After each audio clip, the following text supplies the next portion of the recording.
Tuomas, how you doing? I'm doing well, thank you. How about you? Pretty good, pretty good. First, can we start with just breaking down, I guess, your new look coaching staff a little bit? Can you kind of elaborate on your coaching staff now and kind of what their roles will be in assisting you this season?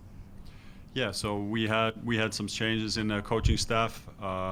Ryan Saunders is our lead assistant. He will be doing very much the same that he's been doing the last 3 years successfully in Denver, which is overseeing a lot of the defensive stuff. I was really impressed with his basketball knowledge throughout our interview process, and also on a human level, we connected very well, and I'm very happy to work with him. Then Jason March, he will be, just like last year, helping me with the offensive side. We'll also have some player development responsibilities. He also is a very important link between us and the Hustle, having been the Hustle head coach and having been also a long time in the NBA, a big asset in that way. Darnell Lazar, somebody who has been an assistant coach in the league, but also was a professional player before this, brings a vast experience as a player and especially as a big guy. And that's something we wanted in the staff, someone specifically also to help our bigs develop, and Darnell will be responsible for that, and he'll also be helping out Ryan with the defense. Then Eric Schmidt is the head of player development. A lot of you know Eric. He has a very sunny disposition, brings a lot of energy, but he's also very organized, very smart. And then we have Penny Collins, who came from Tennessee State. Head coaching experience, was a player himself, somebody that has a very unique background, and that's overall what we were looking for. A very aligned staff, but that has different perspectives on things. Tuomas, you noted at the end of the season that the situation you stepped into as interim head coach did not allow a lot of time, literally a lot of time, to change much.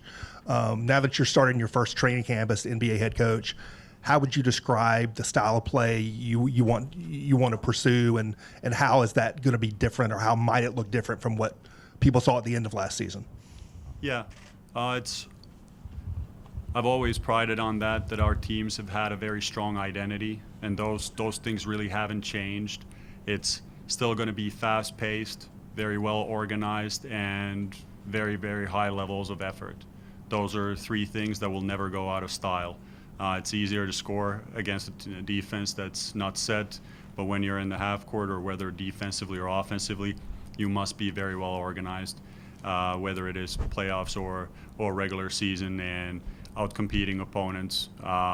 It has been always one of the hallmarks, and those are things that I believe in, and those are the things that also make up our identity.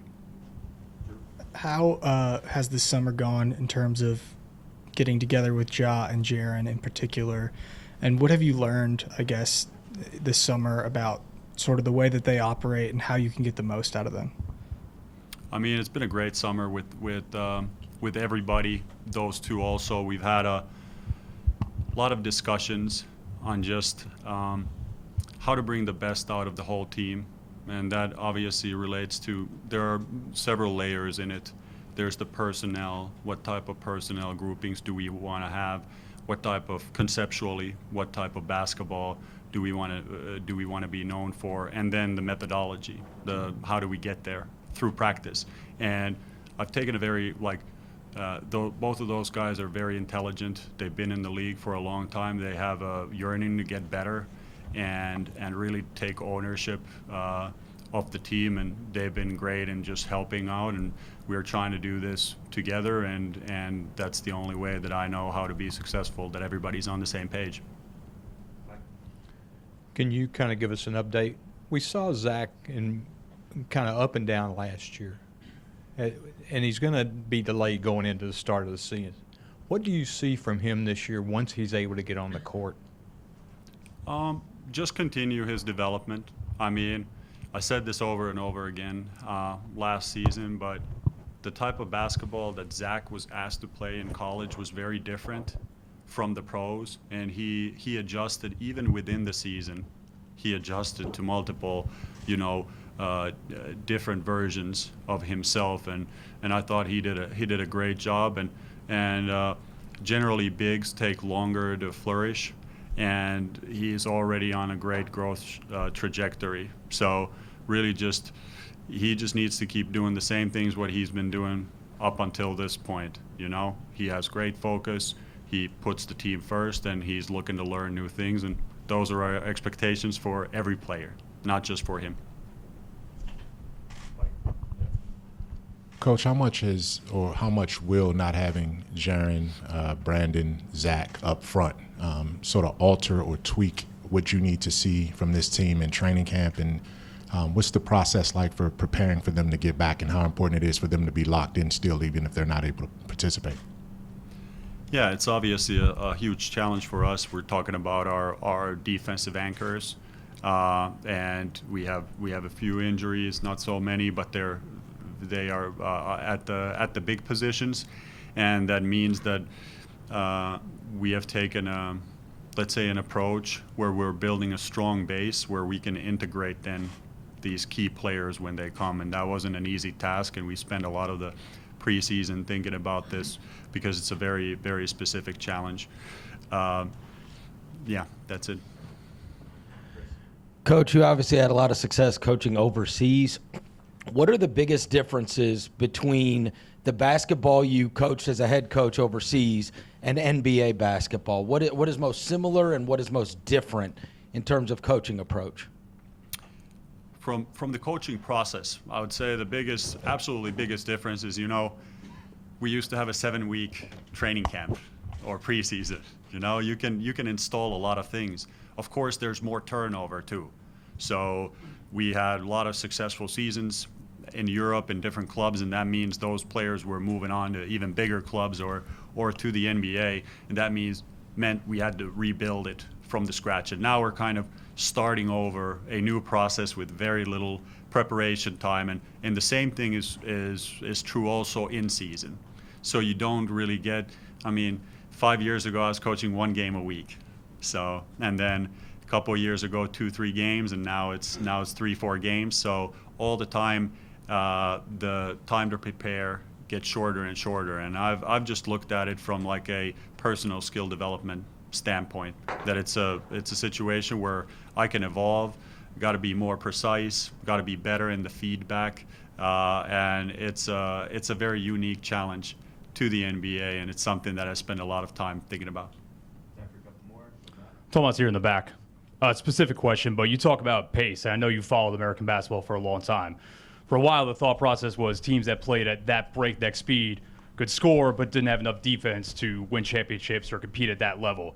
I'm wondering if maybe watching a team like the Pacers last year that played at that kind of speed all the way up to Game 7 of the NBA Finals maybe gave you some validity that this can work on both sides of the floor and a team can compete at that level while playing at that kind of pace. There's a few different things about that. First of all, it should be very specific about what metrics you're using. So if you use a pace indicator, that can mean if you offensive rebound, the possessions take longer, so there's less possessions, or stuff like this. If you're looking at like the 7 seconds or less Suns, I believe they were average defensively in the league, but because they played at a fast pace, they got scored on a lot, and people thought they're playing bad defense. So it's kind of a loaded question, but YouTube is full of videos. You can go check out how basketball was in the 60s, 70s, 80s, 90s, 2000, 2010, 2020. Even a team that was criticized for that, the D'Antoni Suns, they would be playing at a very slow pace for today's standards. So even though Indiana is a great example of not only fast pace but quick decision making and very well organized offense and defense, I don't feel like it's been a secret that this works. And actually, I feel like in the 2030s, the game from today should look slow. So just because of the inherent structure of basketball, where you have the best chance of scoring when the other guy is not yet organized in their defense. Last question, Jonah. As you kind of approach training camp, do you want obviously in Europe, you kind of speed and intensity was kind of a hallmark of your teams. Do you want to approach training camp the same way? And also, is that murder ball drill going to come to practice? What's that? Murder ball. I never heard about that. Yeah, speed and intensity, they are definitely cornerstones of how we want to play. I mean, it's not a secret. Like, just as I was talking about basketball, you can take any team sport. I've been, for the first time in my life, watching last 2 weekends the Sunday night football, and the way I see it, the line of scrimmage, what type of misdirection is used and how many people are in motion. It's getting more and more complex, and the speed of the game and the decisions are really, really difficult. And we try to create big-time challenges for our players so that they're not meeting those for the first time in the games. They're meeting those in the practices, and speed is one of the components. The other one is intensity. That's the key to game-like practices, having very intense practices. But should not forget that the intensity and the speed must always be directed. So otherwise you're running around like headless chicken, if you don't have a plan. So it needs to be, maybe even more important than those are clear ideas. What is expected of everyone in those situations, and that you don't fall back on these umbrella terms like we got to play faster or we got to play harder. But what is a tangible thing that makes the team play harder? Conceptualize it, practice it, turn it into a habit, and then express it during game day. Thank you, Coach. Thank you.